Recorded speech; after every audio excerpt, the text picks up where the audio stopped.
siya'y Madre de Agua. Gitanom ni namo para pagkaon sa kanding. And then na-discover sad namo nga pagkaon sa ni sa langgam, sa rabbit, o uban pa nga mga hayop.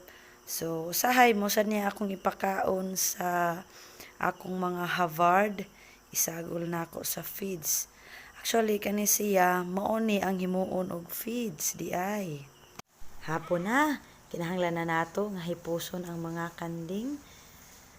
Ang kaning mga kanding igsuon nanginahanglan gining pag-atiman ani og gugma o pailob. Tungod kay kining mga kanding, mga gahi ni sila mga ulo, dili ni pareha sa mga karnero. So magkalambod-lambod ni sila, and then magbuot ni sila sa ilahang gusto. Imo nang birahon, muadto gid na sa kung uasa siya. Una nga biyaan na lang, buhian, apan ang mata ana gihapon nagbantay. So every time nga mag-atiman ko ining mga kanding namo, akong ma-reflect sa kinabuhi sa tao nga ing-ana adunay magbalantay nato, mao ang Ginoo. Buota mo adto sa lugar nga atong adtuan, magtuman ta sa atong gusto, apan birahon gid ta sa Ginoo padulong sa iyahang panimalay, tungod kay nasayod ang Ginoo nga diha kaniya adunay kapahulayan, secure ta ug sigurado pa ta nga layo ta sa disgrasya.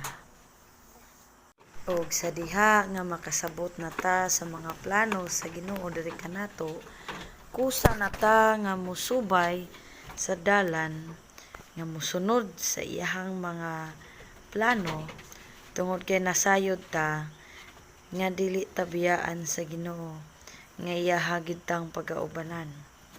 And sa panahon nga iya tang ubanan, makasiguro ta nga adunay kalipay kadasig, mauna nga magdaganta subay sa iyahang dalan, bit-bit ang kalipay, ang kadasig, tungod kay atong gipanggunita ng iyahang pulong nga miingon siya, "For I know the plans I have for you, declares the Lord, plans to prosper you and not to harm you, plans to give you hope and a future."